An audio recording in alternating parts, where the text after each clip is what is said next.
talk a little basketball, because on Skype we have a guy who used to cover the Nuggets on a daily basis for one of the daily newspapers here in town. His name is Marc Spears. He writes for the Denver Post. What do you mean, one of the daily I couldn't remember which one. He writes about the NBA for Yahoo Sports. If you think about the people who covered the Denver Nuggets, Marc Spears, Benjamin Hockman, Mark Kisla. I mean, there have been some great talents. Terry Thompson? Terry Thompson, maybe. I just wanted to see your reaction there. I didn't remember Terry covering the Nuggets, but Marc Spears, who has had a great career, and he's joining us. And have I kissed your butt enough, Mark? What's up, guys? How's life in Denver? It's good. A little rainy right now, but it's good otherwise. Although we are, Mark, we are wondering if there's going to be a head coach in place sometime before the draft. You hearing anything on the Nuggets coach search? You know, I'm not hearing anything specific, but one guy I think you should keep an eye on is Scotty Brooks. As you know, he has some ties. He was an assistant coach there for a while. He also has an assistant coach, Robert Pack.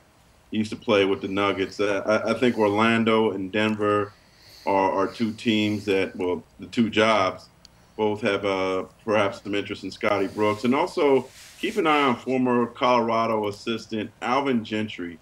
He's now an assistant with the Warriors. Has done a great job there as well with the Clippers last season. And I think he's going to be a really, really hot guy. But I think the Nuggets are smart. There's going to be a lot of great candidates if they wait. So there's really no rush to fill this job. It's not a game tomorrow. Mark, you haven't mentioned Mike D'Antoni at all. Are you saying he might not be a candidate right now? Oh, I mean, I wouldn't say that. I'm sure Mike's involved as well. His agent Warren Legary has a strong connection to the Kroenke, so yeah, I'm sure Mike will be involved as well. But the fact that he hasn't been hired already probably leads me to believe that they're opening the search up. Well, I have recommended. I've been in favor of Scotty Brooks because, as you said, he coached here. He coached under George Karl. He knows what the kind of basketball you have to play at altitude. So I'm in favor of that. Les keeps pushing Mike D'Antoni on us, washed up coach who failed his last two jobs. Nice. But I'm interested. So he gets the job. He'll never come on the show. I would have jumped. I would have gone out and hired Scotty Brooks right away. But you brought up an interesting name to me, Robert Pack. I don't even know what he's doing now, but I loved him as a player. And I know he's been an assistant coach around the league, but I really don't know where he is and what he's doing right now. Well, he's one of the great young NBA assistants right now. He's been very, very instrumental in helping Russell Westbrook take his game to the next level. He also helped Chris Paul with the Clippers. So he's definitely a guy to keep an eye on, certainly beloved in Denver. I think probably maybe a year or two away from getting consideration for a head coach job. But, yeah, Robert Pack's been doing a great, great job behind the scenes. And is one of the hot young coaches, assistant coaches in the league. Okay, so Scotty Brooks, Robert Pack is the lead assistant. You keep Melvin Hunt as the co-lead assistant, and I think you got a great coaching staff there. I don't know if Melvin will stay if he doesn't get the head coaching job. What do you think, Mark? Beat's not working. Yeah, that's true. That's true.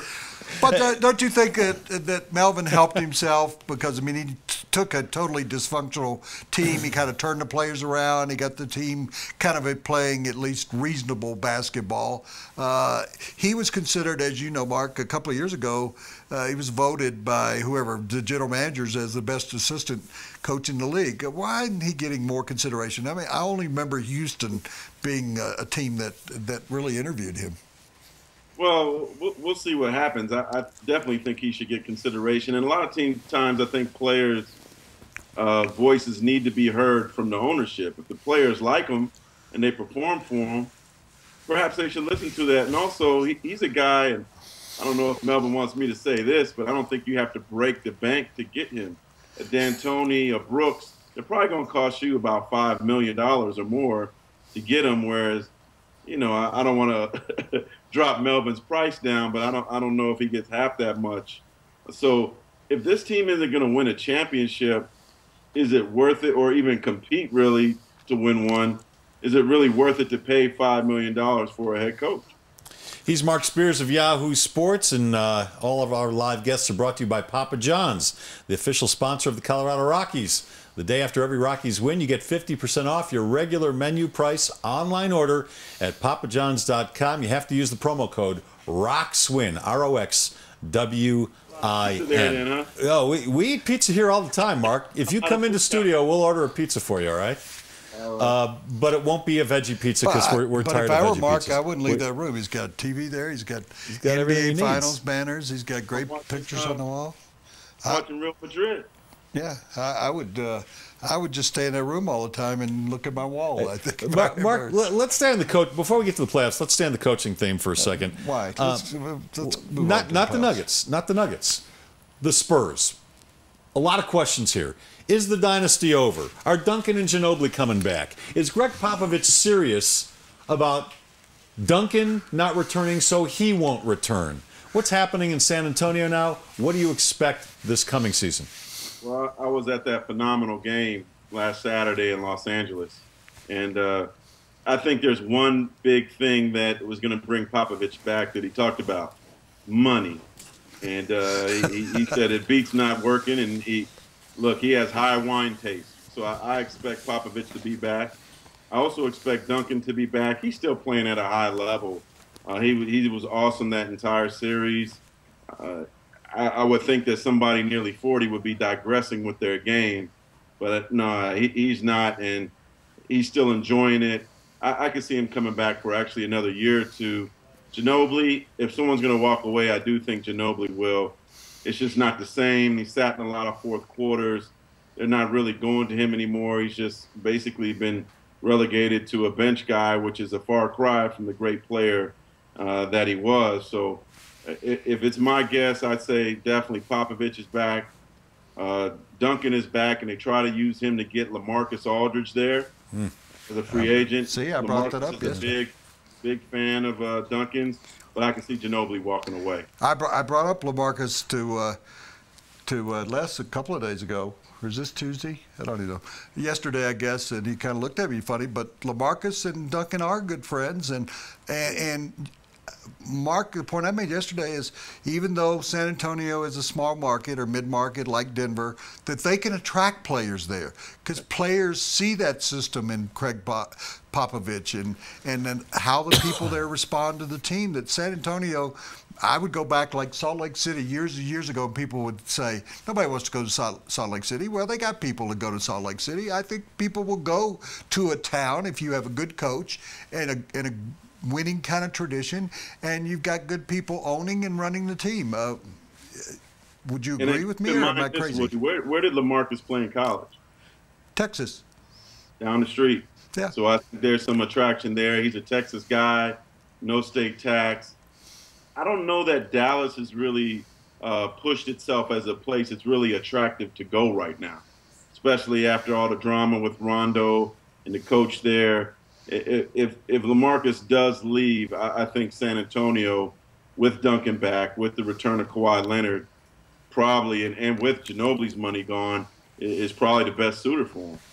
I thought Chicago would beat Cleveland in 6 games because without 2 of their starters in the first 2 home games, that they were going to lose at least one of them. They did last night. How do you see the series tracking out by the end of it? A long one. I wouldn't be surprised if it goes 7. I mean, Cleveland, man, they've really hurt themselves. I mean, the Kevin Love injury was devastating, and then J.R. Smith being J.R. Smith, as you guys know him well in Denver. Oh, yeah. Him being out for the first two games is very tough. They gave Chicago some confidence. I covered Tom Thibodeau in Boston. He's a defensive supermind, and so I think he's seen some things that can help Chicago. I really like Chicago's chances right now, but you figure LeBron James and Kyrie are going to come with it. I see this being a long series, potentially a great Game 7 on the horizon. I wonder whether they're better off without J.R. Smith or with J.R. Smith. Well, he was playing pretty well for him, and he gives you that threat from outside, and I mean he lights it up. He can carry you to a win in a fourth quarter. Gives you here a threat and there. in a parking lot. Yeah. Mark, you obviously watch there for the playoff games. Clippers last night win without Chris Paul. That's an important victory. Go on the road to Houston, a good team. That tells me all I need to know about that series. If they can't win at home with Chris Paul out of the lineup, I don't see this going very long, Mark. Well, I've never been a big Rockets fan. I love James Harden as a scorer. I don't know that he really makes anybody better. And I think a lot of their guys just stand around and watch what he does. To me, that's something that can't win championships. Dwight Howard has to be the old Dwight Howard for them to win. And the Clippers, during the last month and a half of the season, basically Golden State, the Clippers, and the Spurs were playing the best basketball. So for them to go there and win without Chris Paul, I thought the Rockets were in trouble already. They're really in trouble now. And I can see the Clippers winning that series pretty easily. Well, Mark, we really appreciate your time. As always, love talking to you. You've got an insider knowledge that very few do. How can people read you? You could go on yahoosports.com, read me there. You can find me on Twitter, Spears, NBA Yahoo. And, hopefully back on the show. I miss Denver. Would love to bring you back. Maybe when we get closer to the finals. How's that? Maybe you'll stop off here between games and eat pizza with us. Well, you guys making so much money on that show, you can fly me in. Yeah, sure we are. We'll do that. And the other way they can reach you... First class, Mark. First class. Mark, one final thing. The other way they can reach you is to come over to your house. Would you give us your address, please? Mark, California. we'll talk to you real soon. Thanks, man. Thanks, Mark. Appreciate your time. Good to see you again, kid. Read him on Yahoo at Yahoo Sports. That segment's sponsored by Davidson's Liquors. Fans of the sports show, this show can get $10 off any online order of $50 or more. It's 20% at davidsonsdenver.com. So use the promo code SPORTSSHOW10, the number 10, SPORTSSHOW10. This offer is good for online orders only. They can be delivered or picked up in store, and it's only available at davidsonsdenver.com. Again, use the coupon code SPORTSSHOW10.